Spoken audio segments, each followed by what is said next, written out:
I was just trying to get my daughter to the farmer's market. That's all.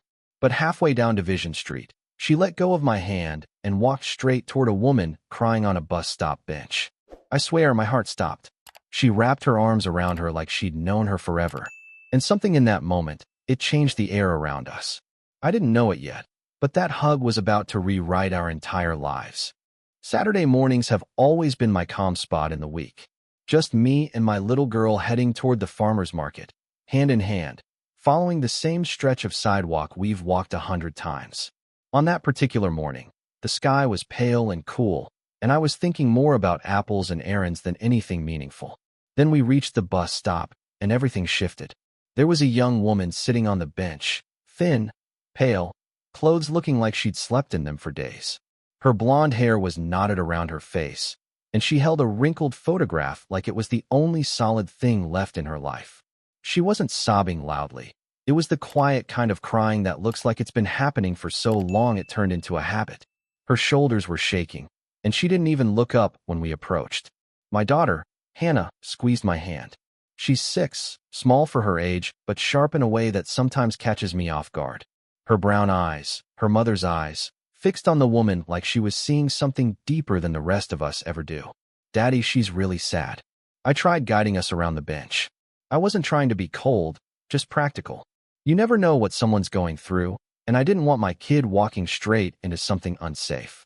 I know, sweetheart, I whispered, but sometimes folks need a little space. I should have known that would never stop her. Before I even finished saying it, Hannah slipped her hand out of mine and marched toward the bench with that determined walk she uses whenever her mind is set. I said her name a little too loudly, but she didn't even turn her head. The woman looked up, startled, wiping at her face as if embarrassed to be caught falling apart in front of a child. Hannah stood there silently for a moment, studying her the way only kids can, completely unfiltered, completely honest. Then she opened her little arms and said, "I think you need a hug. Can I hug you?" The woman's face crumpled instantly. More tears came, but not the hopeless kind. These were different, like someone had finally reached her after months of being invisible. She nodded, unable to say a word, and Hannah wrapped her arms around her as far as they'd reach. I froze where I stood. Something about the moment hit me so hard I couldn't move. Watching my daughter, a child who still sleeps with a stuffed rabbit, comfort a stranger with the kind of gentleness many grown adults have forgotten, it did something to me. It made me feel proud and scared and vulnerable all at once. "It's okay," Hannah whispered to her. "My daddy says crying lets the sad come out, so the happy can come back in." The woman let out this shaky sound, half sob, half laugh, and hugged her back, her body trembling from a mix of exhaustion and relief. I stepped closer, keeping my voice calm even though every instinct in me wanted to protect Hannah. The woman pulled away gently and wiped her face with her sleeve. "I'm sorry," she murmured, her voice raw and thin. "I'm not usually like this." "No need to apologize," I said as I sat down on the bench, keeping Hannah between us. "I'm Jake. This is my daughter, Hannah." She swallowed hard. "I'm Lily." "That's a pretty name," Hannah said immediately. Lily smiled, but the smile was so full of pain it looked like it hurt her to try. Hannah then pointed at the photograph in Lily's hand. "Who's that?" I tried to step in. "Hannah. Honey, that might be private," but Lily shook her head. "It's okay." She handed Hannah the picture carefully. It showed 2 women at a Christmas dinner, laughing. One was clearly a younger version of Lily. The other looked older, maybe mid-50s, with the same hair and same warm smile. "That's my mom," Lily said, her voice tight. "She passed away 8 months ago. Today would have been her birthday." The air felt heavier as soon as she finished speaking. Loss has a way of recognizing itself, and I knew that particular kind of hurt. My wife had been gone 3 years, and dates on the calendar still hit like punches. "I'm sorry," I said quietly, and she looked at me like she heard something in my voice that she recognized. "You understand," she said, not as a question, but a statement. And she was right. I did. When Lily said I understood, she wasn't wrong. There's a certain tone people speak in when they're carrying the kind of grief that settles into your bones, and hers matched mine in a way that made my chest tighten. Hannah, still studying the photo, looked up at Lily with that open-hearted honesty she inherited from her mom. "My mommy went to heaven too," she said softly. "Daddy says she watches us from the stars." Lily's face softened in a way I hadn't seen from her yet, like Hannah's words reached a place that had been sealed shut. She blinked carefully, holding back another wave of tears. "What was your mom like?" she asked Hannah. Hannah brightened a little. "She made pancakes every Sunday, and she sang when she was happy. Daddy says I got her eyes." Hearing my daughter talk about her mother still hits me in a way that's hard to explain. It's like there's a small bruise inside my chest that never fully goes away, and moments like this press right on it. I rested a hand on Hannah's shoulder, not to stop her, but to steady myself. Lily took a shaky breath. Up close, I could see how exhausted she was. Not the kind of tired you fix with a nap, the kind you get from months of struggling just to stay upright. Her hair was tangled, her clothes worn thin, and her cheeks hollowed from stress or hunger. But there was something bright underneath all that, a steadiness, an intelligence, something that made it clear she hadn't always lived this way. "Do you have somewhere to stay?" I asked quietly. Her jaw tightened, and I could tell the answer wasn't going to be simple. "Different places," she said finally. "Shelters when there's room. Some nights, not really anywhere." I didn't push. I could feel her pride wrestling with her reality, and I knew better than to make her spell out every painful detail. Hannah tugged my sleeve. "Daddy, she's hungry." "That's my girl." Cuts right through to the truth. I nodded. "Yes, sweetheart. I know." I took a slow breath before speaking. "Lily, we're heading to the farmer's market. Would you like to come? No pressure. Just food, some company. My treat." Lily looked startled, like she wasn't sure she'd heard right. "I don't want to be a burden," she said, her voice shrinking at the edges. Before I could answer, Hannah jumped in. "You can help me pick apples. Daddy always gets the mushy ones." Lily let out a laugh, small but real. It was the first sound she'd made all morning that didn't carry weight behind it. She hesitated a moment longer, then nodded. "Okay," she whispered. "I'll come." We walked the 3 blocks to the market together. Me, my daughter, and a woman who looked like life had chewed her up but somehow hadn't taken her kindness. Hannah positioned herself right between us, holding both our hands like she'd known Lily her whole life. She talked the entire walk, about school, her friend's dog, the pancakes she missed, the boots she wished came in purple glitter. Lily listened like each word mattered. She asked questions too, not forced, not polite, real questions that made Hannah light up. There was something about watching them together that made me slow down and look at Lily more closely. Beneath the worn clothes and heartbreak, she carried herself like someone educated, someone who'd once had a life with routines and responsibilities. Her voice had a clarity to it. Her words were chosen carefully. Nothing about her felt careless or unsafe. By the time we reached the market, I already felt something shifting inside me. Something quiet, something cautious. Not attraction, not yet. More like recognition. Like seeing a reflection of my own broken pieces in someone else. Hannah tugged both our hands. "Come on. Apples first."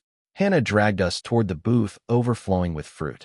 Lily stepped into the role naturally, picking up apples and turning them in her hands with a familiarity that surprised me. "Look for firmness," she told Hannah. "Press gently. No soft spots." She held one close to Hannah's nose. "Smell it. Fresh fruit never smells sour." Hannah nodded with the seriousness of a student in an advanced seminar. I found myself watching Lily more than the apples. The way she explained things. The way she encouraged Hannah. The way her energy shifted when she was teaching. It was as if you could see pieces of her old life flickering back to the surface. "How do you know all this?" I asked. "My mom," she said quietly. "We used to go to markets every Saturday. She taught me everything." She paused, her fingers tightening around the apple. "I haven't been to one since she died." I didn't say anything. I just nodded, because sometimes silence is kinder than any attempt at comfort. That was the moment I realized something simple but important. Lily wasn't broken. She was hurting, yes. Lost, yes. But underneath all of that was someone strong, capable, and trying like hell to keep going. Someone who just needed one person to stop and see her. The farmer's market was already buzzing by the time we reached it. Voices overlapping, the smell of cinnamon and roasted nuts drifting through the air, vendors calling out about fresh bread and local honey. I've been in that market 100 times, but walking in with Lily felt different. She slowed down as if the whole scene pulled her back to a life she hadn't touched in months. For a moment, she looked like someone standing at the edge of something familiar and painful all at once. Hannah tugged her hand. This way. The good apples are over here. Lily let herself be pulled forward, and when we reached the booth, something shifted in her. She lifted an apple, rolling it between her fingers with an ease that told me she'd done it 1,000 times. It was the first moment I'd seen her move without that heavy sadness weighing down her shoulders. This one's good, she said, handing it to Hannah. See how the skin is tight? And the color's even? That means it got enough sun. She tapped the stem lightly. Smell that. Fresh, right? Hannah nodded like she was being let in on a secret. I leaned on the edge of the stand, watching them with a strange mix of admiration and something I didn't want to label yet. You sure you weren't an apple inspector in a past life? I joked. Lily gave me a small smile. No, my mom and I used to come to places like this every weekend. She taught me everything. I think it's the only skill I didn't lose this past year. Her voice cracked just a little at the end, soft enough that I almost missed it. We filled a small bag with apples, following Lily's nearly scientific approach, and headed deeper into the market. Hannah chattered about dogs, school, and a classmate who ate glue once. Things Lily listened to like they mattered.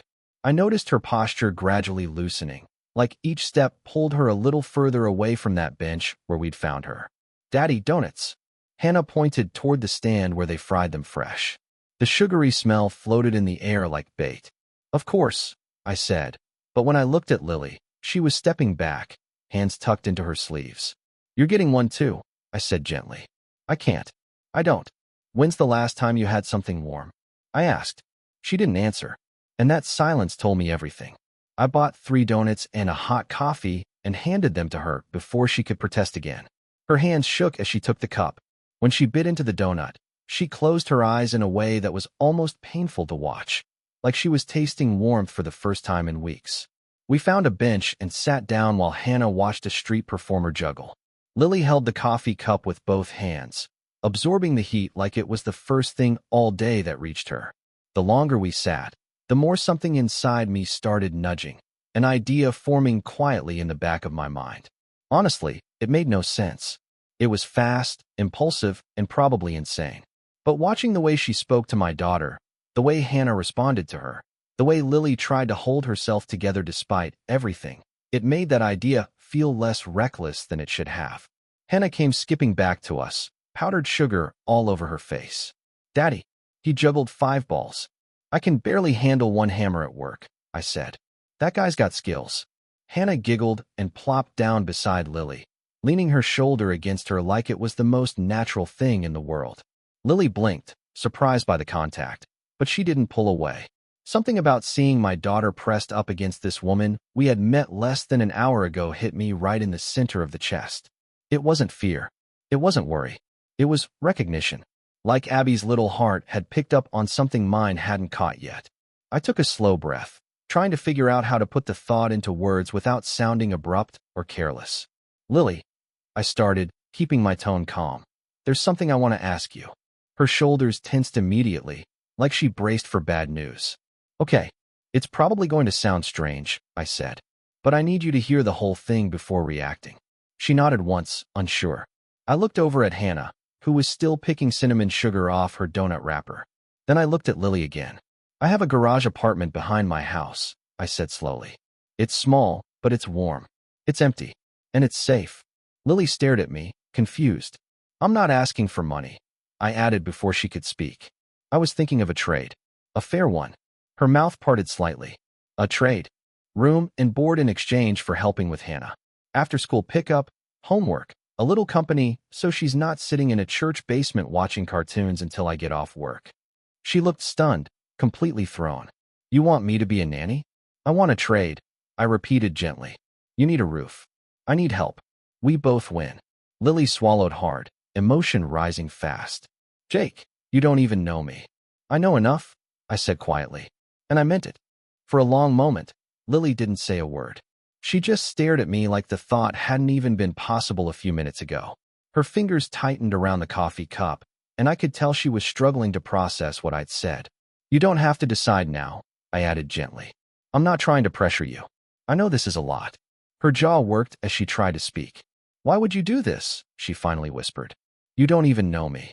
I leaned back against the bench, choosing my words carefully. I know you're educated. I know you're kind. I know you handled my daughter with patience most people reserve for their own kids. And I know you've been dealt a bad hand that could have crushed anyone. She looked down at her lap, eyes shiny again. But these weren't the same tears as before. These looked like disbelief mixed with something she hadn't felt in a while. Hope. And, I continued, I also know what it's like to need someone to throw you a rope when you're drowning. I had family help me after my wife died. I'm just trying to pay it forward. Lily let out a shaky breath. This feels too big. Too generous. It's practical, I said simply. Hannah needs someone she can trust. And she already trusts you. Believe me, that's rare.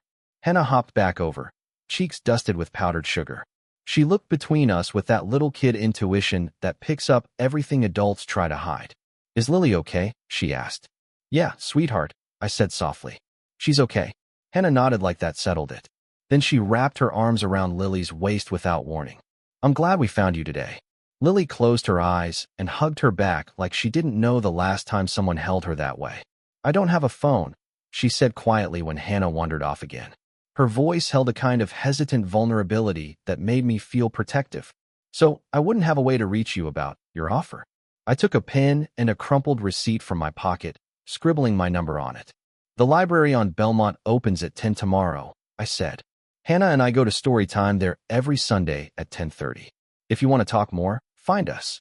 She took the receipt like I'd handed her something fragile. The library, she repeated, folding it neatly. Okay. No pressure, I reminded her. If you decide it's not for you, no hard feelings. She nodded slowly. Thank you, Jake. Really. We walked her part of the way back toward the bus stop. I didn't ask where she was going to sleep that night. I had a feeling the answer would sit with me longer than either of us wanted. Before we split ways, Hannah tugged Lily's coat. You'll come tomorrow, right? Promise. Lily crouched down to her level and looked her straight in the eyes. Yeah, she said softly. I'll be there. Hannah stuck out her pinky. Lily linked hers with it. And something in that tiny gesture hit me so hard I had to look away for a second. When Lily finally walked off, the street suddenly felt too empty. On the way home, Hannah asked the one question I knew was coming. Daddy, why did you invite Lily to live with us? I thought about it for a while before answering. She was young, but she deserved honesty. Sometimes grown-ups need help too, I said. And sometimes helping someone else makes life a little less heavy. Hannah nodded slowly, like she was trying to fit that idea into her small world. Then she said something that almost knocked the wind out of me. I think Mommy would like her. I felt my throat tighten. Yeah, I said quietly. I think she would too. That night, after Hannah was asleep, I sat on the couch with a beer in my hand, trying to figure out whether I'd just done something smart or something completely reckless. But all I could picture was Lily, tired, grieving, trying her best to keep going, and my daughter holding her hand like they were already family. I texted my brother. Did something a little crazy today. I think it might be the good kind of crazy. He wrote back instantly. As long as it doesn't involve motorcycles or online poker. I actually laughed. Neither. I'll explain tomorrow. I went to bed not knowing if Lily would show up, not knowing if my offer was wise. But for the first time in a long while, the uncertainty felt hopeful. Sunday morning came quicker than I expected. I didn't sleep much, partly because I kept wondering if Lily would actually show up, and partly because I had cleaned that old garage apartment like it was an audition I didn't want to fail. By 10 o'clock, Hannah and I walked into the Belmont Library. Story time didn't start until 10:30, and the place was still fairly quiet. Just a few parents with toddlers, a couple of older men reading newspapers, and the librarian setting up a stack of picture books on a rolling cart. Hannah held my hand, swinging it nervously. Daddy, what if she doesn't come? I squeezed her hand gently. Then we'll still have story time together. Nothing changes. She nodded, but the worry settled in her eyes anyway. I checked the time, 10:27. 3 minutes until story time. I tried not to stare at the doors like some guy waiting for a date he was pretending not to hope for. And then the door opened. Lily stepped in, looking cleaner than I'd ever seen her. Her blonde hair was damp from a shower she must have taken somewhere, and she was wearing a simple faded hoodie and jeans that fit her better than the clothes from yesterday. She looked nervous, like she wasn't sure she belonged in a place with warm lights and quiet voices. Hannah spotted her first. Daddy. She came. Before I could tell her to stay calm, Hannah broke into a run across the library, earning us a disapproving look from the librarian. Lily crouched down just in time to catch the flying 6-year-old. You kept your promise, Hannah said, tightening her arms around Lily's neck. I told you I would, Lily whispered, and she hugged her like she meant every word. When Lily looked up at me over Hannah's shoulder, I mouthed thank you. She mouthed thank you right back. We sat together during story time, Hannah wedged happily between us like a kid who already believed this was how things were supposed to be. The book was about a lost cat finding its way home, and Hannah, leaning against Lily's side, followed every page with full attention. After the reading ended, the librarian handed out paper cats for kids to color. Hannah dragged Lily to the craft table without hesitation. Once Hannah was occupied, Lily stepped beside me by the library entrance. Her hands were clasped together, fingers twisting a little like she was trying to work up courage. I thought about your offer all night, she said quietly. I barely slept. I figured you might need time. She nodded. Before I answer, I need you to know something. She took a deep breath. I have nothing. No references. No real clothes for interviews. No address.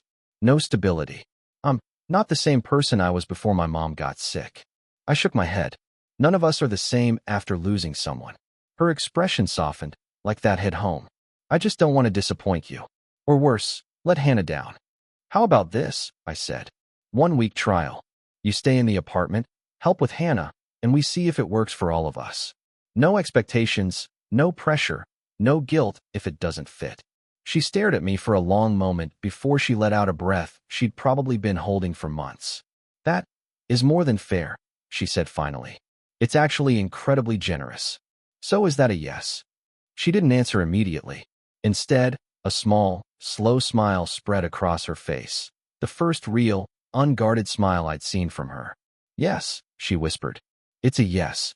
Hannah practically exploded when she heard the news. Daddy, let's go show her the apartment right now. I laughed. If Lily wants to see it. I'd love to, she said, and I heard the relief in her voice. We walked the few blocks to my place. The apartment above the garage was nothing special.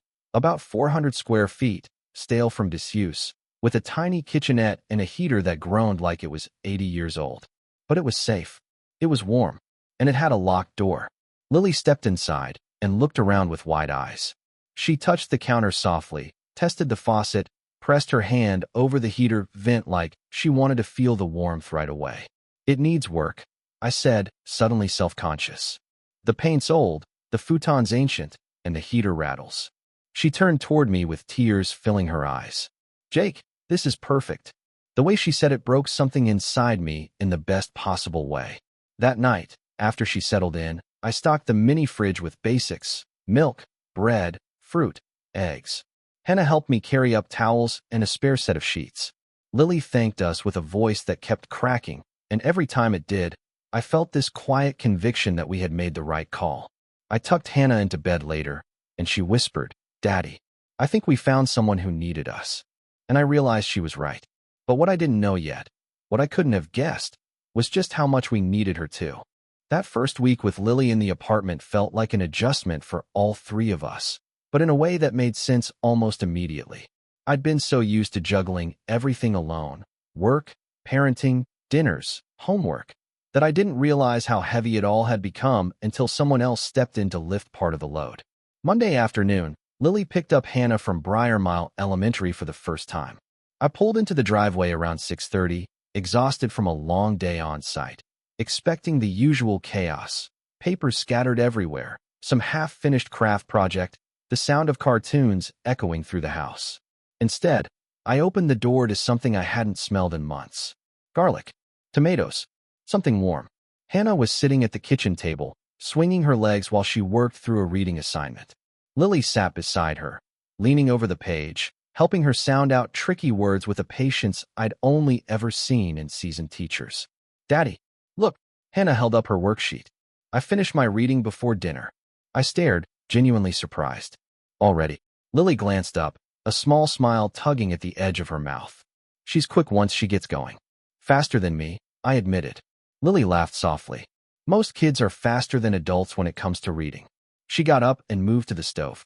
Dinner's almost ready.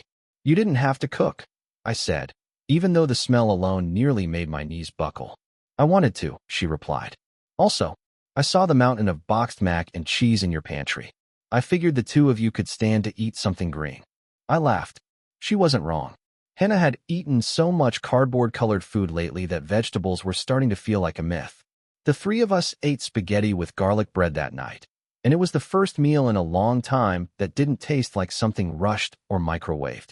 Hannah talked the entire time about school, friends, the playground drama of who stole whose crayon. Lily listened with genuine interest, smiling in a way that reached her tired eyes. That same rhythm continued through the week. On Wednesday, I came home to the sound of music playing quietly from the kitchen and Hannah giggling as Lily taught her how to break eggs without getting shells everywhere. They'd made chicken and rice with roasted vegetables, and Hannah proudly announced, "I helped."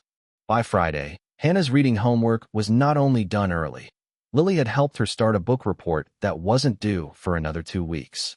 When I thanked Lily for putting in so much effort, she shook her head. "She enjoys it," she said. And honestly, helping her makes me feel useful again. That word, again, stuck with me. It reminded me that this wasn't just about giving her shelter.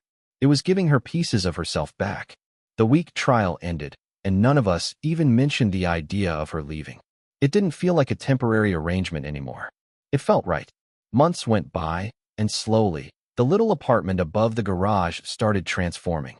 Lily hung curtains she'd sewn herself from fabric she found cheap at a yard sale. She painted the walls a soft cream color using leftover paint I brought home from a job site. She found a small bookshelf at Goodwill and filled it with secondhand books. She was rebuilding her life one tiny, careful step at a time. Soon she picked up a part-time job at the Belmont Library, just 12 hours a week, shelving books and helping with children's programs. It wasn't much, but it was honest income, something stable she could point to as proof she was getting back on her feet. Hannah thrived too. Her teacher pulled me aside during parent-teacher conferences to say she'd moved up 2 reading levels. "Whatever you're doing at home," the teacher said, "please keep doing it." What we were doing at home was simple but powerful. We were becoming a team. Sunday mornings became predictable in the best way. We'd all walk to the farmer's market together, and Hannah would run to the apple stand like it was her personal kingdom. She'd proudly teach other kids how to check for firmness and smell the stem, techniques Lily had shown her. Wednesday nights turned into movie nights. Blanket forts, popcorn, laughing at silly scenes. The kind of small, ordinary moments that feel like everything when life has been hard. As weeks turned into months, I found myself coming home to something I hadn't felt in years, a house that felt lived in again. Not just survived in, lived in. Full of warmth, full of sound, full of life. I'd catch myself lingering in the kitchen longer than necessary when Lily was cooking, just to talk with her. I'd notice the way her hair fell around her face when she bent to help Hannah with homework. I'd hear her laugh and feel something inside me stir that I'd pushed down for years after my wife died. This was supposed to be a practical arrangement, a simple exchange. But the longer Lily stayed, the more it felt like she was stitching something back together inside both me and Hannah without realizing she was doing it. A year earlier, I couldn't imagine feeling anything other than grief and exhaustion.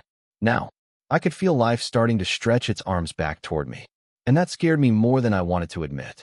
About 6 months after that morning at the bus stop, I pulled into the driveway on a warm Saturday afternoon and found the backyard completely transformed. What used to be a patch of rough dirt and weeds now held neat rows of starter plants, tomatoes, peppers, herbs, and even a few flowers. Hannah was covered in dirt from head to toe. Her hair was sticking out from under a floppy hat she borrowed from Lily, and she looked like she'd run a marathon through a mud pit. "Daddy, look," she yelled, running over. "We planted everything. Lily taught me how deep the roots go and how to pat the soil and everything." I looked up and saw Lily standing behind her, just as dirty, her blonde hair tied back in a messy bun. She was wearing an old t-shirt and jeans smeared with soil. For a second, I just stared. She wasn't dressed up, she wasn't trying. She was just herself. And she looked beautiful. The thought hit me so hard I almost missed her smile. "Your daughter's a natural gardener," she said. She didn't give up even when the soil fought back. "I get my stubbornness from Daddy," Hannah said proudly. I laughed. She's not wrong. We ordered pizza that night and ate it out on the back porch while the sun dropped low and painted the sky orange. Hannah talked nonstop about the garden, how she wanted to grow strawberries next, how she thought tomatoes tasted better when you planted them yourself, how Lily said she had a good planting hand. whatever that meant. After Hannah went to bed, Lily and I stayed outside a little longer. The spring air was cool, and the backyard lights gave everything that soft glow that makes it easy to talk about things you usually avoid. "Thank you," I said quietly. "For the garden, for everything you do for her." Lily shook her head. "You don't have to thank me. She makes it easy. She's an incredible kid, Jake." "She is," I agreed. "But you've helped bring her back. After her mom died, she shut herself down. Wouldn't cry. Wouldn't talk. Everything stayed locked inside.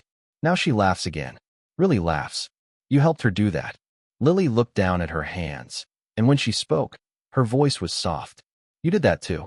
You give her a home that feels safe. Kids don't open up unless someone gives them space to."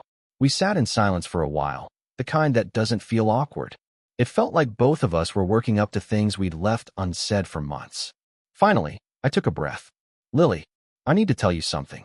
She turned toward me. I could see the sudden worry in her eyes, like she thought I was about to ask her to leave. "It's nothing bad," I said quickly. "Just something I've never really said out loud." She relaxed a little, but stayed quiet. "My wife, Jennifer, she died during what was supposed to be a routine surgery. Something went wrong, and a blood clot took her out before anyone realized what was happening. I had 45 minutes to say goodbye, and she wasn't even awake for any of it." Lily reached out silently and placed her hand over mine. Just held it. No advice. No cliches. Just presence. "I've been frozen since then," I said, surprising myself with how true it felt. I focused on surviving. Work. Taking care of Hannah. Trying not to drown. I didn't let myself feel anything because feeling meant hurting, and I couldn't afford to fall apart when she needed me. I stared out at the garden. And now I'm starting to feel things again. I don't know what to do with that. It scares the hell out of me. Lily squeezed my hand. Her voice was soft but steady. "My mom used to tell me grief doesn't go away. You don't get over it. You just learn how to carry it differently.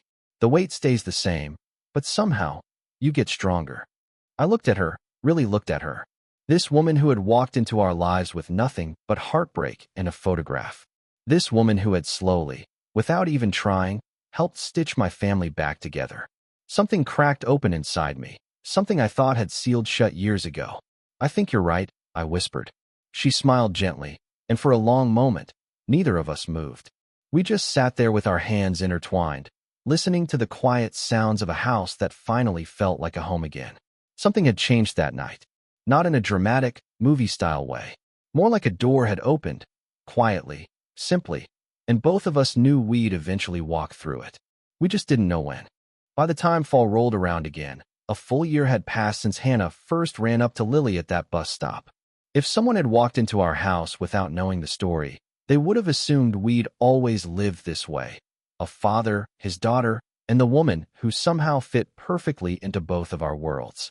One October afternoon, Hannah's school held a little harvest festival. I took the rare step of leaving work early so I could help with the setup. Lily came along, officially as a volunteer, but truthfully because Hannah had begged her with enough enthusiasm to move mountains. The festival was simple: pumpkin painting, face art, caramel apples. But Hannah talked about it for weeks like it was the event of the year. She pulled both of us from booth to booth, proudly introducing Lily to teachers and classmates like she was presenting some kind of secret treasure she'd been hiding at home. When it ended, the three of us walked back toward the house. Hannah held both our hands, swinging them as she hopped over cracks in the sidewalk. She was humming a song from music class, the kind of tune kids repeat until you hear it in your sleep. Then she stopped abruptly, looked up at us with complete seriousness, and said, "Are you guys going to get married?" I swear I almost tripped over my own feet. Lily froze beside me, color rising up her neck. "Abby," I started, "that's..." "Why not?" she cut in that practical, straightforward way kids do. "You like each other." Lily's face went red like she'd walked straight into a sun lamp. "Sweetheart, it's more complicated." "Why?" Hannah demanded, hands on her hips now. "You think I wouldn't be okay with it?" That one hit me square in the chest. She continued before either of us could answer. "I miss Mommy every day. I'll always miss her. But she's not coming back. And I think she'd want you," she pointed at me, "to be happy again. And she'd want me," she pointed at herself, "to have someone like you." She turned to Lily. "Because you make me feel safe." I felt my throat tighten. I looked at Lily, and she looked like someone who'd been punched in the heart in the gentlest possible way. Hannah shrugged like she'd solved the whole thing. I want you to get married. I wish for it every night on the first star. You should probably do it before I run out of wishes. And with that, she skipped ahead of us like she hadn't just detonated a truth bomb on the sidewalk. Lily let out a shaky laugh. Well, she said quietly, that was subtle. Yeah, I said, rubbing the back of my neck. She gets that from me. We walked slower after that, both of us aware something had completely shifted. The air felt heavier and lighter at the same time. Finally, Lily spoke. Jake, what do you want? It was the kind of question you can't dodge without lying to yourself. And I was tired of dodging. I stopped walking and turned to face her fully. Honestly, I want to stop pretending this is just a practical arrangement.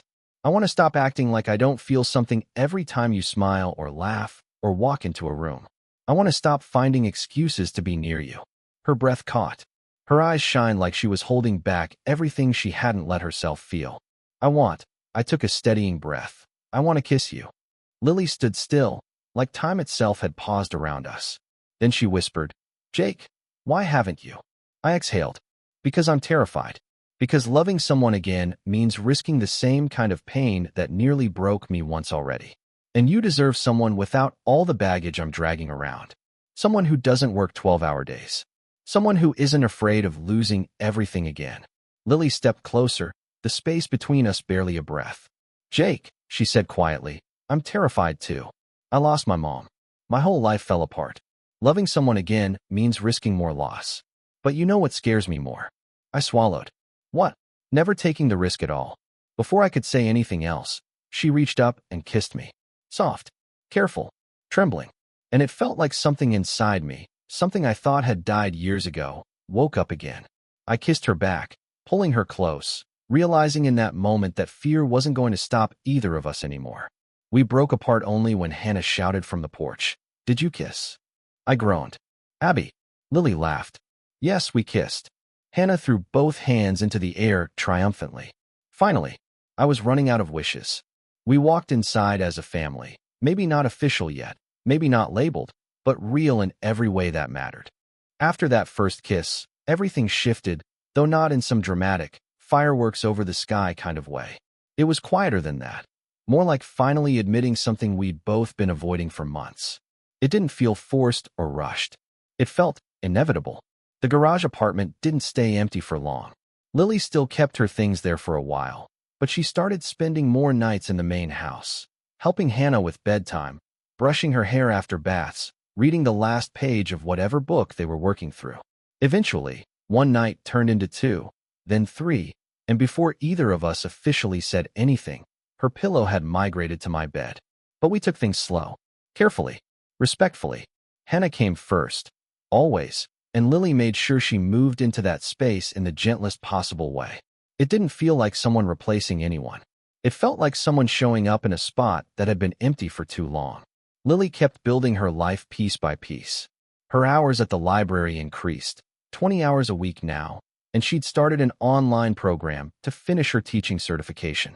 I bought her a used laptop, joking that it was an investment in Hannah's education. But the truth was simpler. I wanted to see her grow into the life she deserved. Meanwhile, the house changed too. You wouldn't notice it if you didn't live there, but I saw it every day. Shoes by the door that weren't ours. Houseplants Lily kept alive somehow, despite my history of killing anything green. A soft, warm feeling in the place that hadn't been there since before Jennifer died. It wasn't just me who changed. Hannah blossomed. Her second-grade teacher pulled me aside after school one day, saying, Your daughter's reading has jumped 2 levels, and her confidence has grown so much. Whatever's happening at home, keep doing it. I knew exactly what was happening at home. The 3 of us were beginning to function like a real family. Little routines formed without us planning them. Sunday pancakes, Lily flipping them while Hannah tried to master the no-mess technique. Wednesday movie nights with a blanket fort on the couch, Hannah wedged happily between us. Saturday morning market trips, where Hannah proudly demonstrated the apple-picking method Lily had taught her. And somewhere along the way, Hannah started calling her Ellie. It wasn't on purpose. It just slipped out one morning over breakfast. Ellie, can you braid my hair like yesterday? Lily froze, unsure whether to address it, but the way Hannah said it, naturally, without thinking, made something soft settle inside all three of us. Lily didn't correct her, and I didn't either. One night, after Hannah had fallen asleep, I found Lily on the couch reading through her coursework. Her hair was down, her glasses perched on the edge of her nose, her face calm in a way I hadn't seen during those early months. I sat beside her, and she leaned against me naturally, like she'd been doing it for years. "You know," she said quietly, "I didn't think I'd ever have a life again. Not really. Not like this." I wrapped an arm around her shoulders. "You rebuilt it, piece by piece." She shook her head. "No, we rebuilt it." And she was right. Around the 1-year mark, anyone looking at us from the outside would have assumed we were already a family. Lily's toothbrush was in the bathroom cabinet. Her mug was next to mine on the kitchen shelf. Her voice blended into the house so naturally that when she wasn't home, the place felt off balance. Even the little things changed. When I came home from work, the first thing Hannah did was run into my arms. The second thing I did was look for Lily. And every time our eyes met, it felt like something in me settled. I'd been living in a fog for so long, surviving, pushing through, doing what I had to do, but with Lily, life stopped feeling like something I was dragging myself through. It started feeling like something I was allowed to enjoy again. A year earlier, she was a stranger crying on a bus stop bench. Now she was the woman I couldn't picture life without. By the time the next spring rolled around, the garage apartment barely saw any use. Lily still had a few things stored up there, but most nights, she slept beside me in the main house. It wasn't some big announcement or dramatic moment. It just happened naturally. She belonged with us, and all three of us felt it. She kept working at the library, and her teaching certification classes were going better than she expected. She'd come home with new worksheets or lesson plans, excited to show Hannah something neat she learned. Watching the two of them together, one explaining patiently, the other absorbing every word, it made something feel complete inside me. Hannah called her Ellie full-time now. Sometimes, without meaning to, she slipped and called her mom.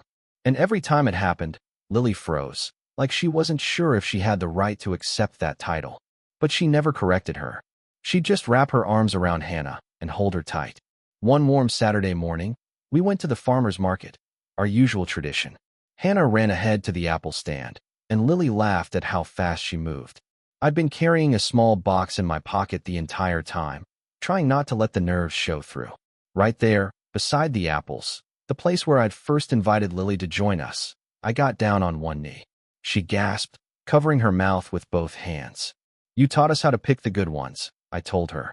"And Lily, you're the best one I've ever found. Will you marry me?" Her eyes filled immediately, and she nodded before she could even talk. When she finally managed to speak, her voice came out shaky but full of joy.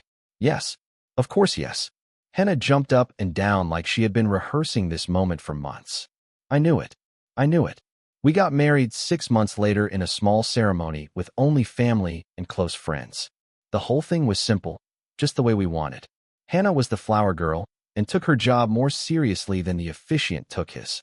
My brother gave a speech about how he'd never thought I'd open my heart again, and how grateful he was that I had. During her vows, Lily said something that made everyone, myself included, wipe their eyes. A year and a half ago, I sat on a bench with nothing left but grief and a photograph. And a little girl with a heart bigger than the world asked if she could hug me. That hug saved my life. And so did the man beside her. We danced later with Hannah squeezed between us, insisting she was part of the first dance too. Lily rested her head on my shoulder, and I whispered, "I can't believe you're my wife." She smiled softly. "Believe it. You're stuck with me now." "Best choice I ever made," I told her. "No," she said quietly. "The best choice you ever made was listening to Hannah when she wanted to hug a stranger." Hannah heard that, of course, because that kid misses nothing. She looked up at us proudly and said, "See? I told you my hugs were magic." And truthfully, they were. One hug changed everything. My life, Lily's life, and the little world the three of us now share. Our house is full of laughter, bedtime stories, early mornings, and the kind of ordinary happiness I didn't think I would ever feel again. Grief didn't disappear. It just found its place, no longer taking up the whole table. And in its space grew something steady and warm, something worth tending, like the garden outside our kitchen window where Lily and Hannah planted those first tomatoes. Hannah is 9 now, and she still tells the story of how she met her mom at a bus stop. I just knew she needed a hug, she says. And hugs fix almost everything. And as strange as it sounds, she wasn't wrong. Sometimes the smallest act of kindness becomes the beginning of an entire second chance.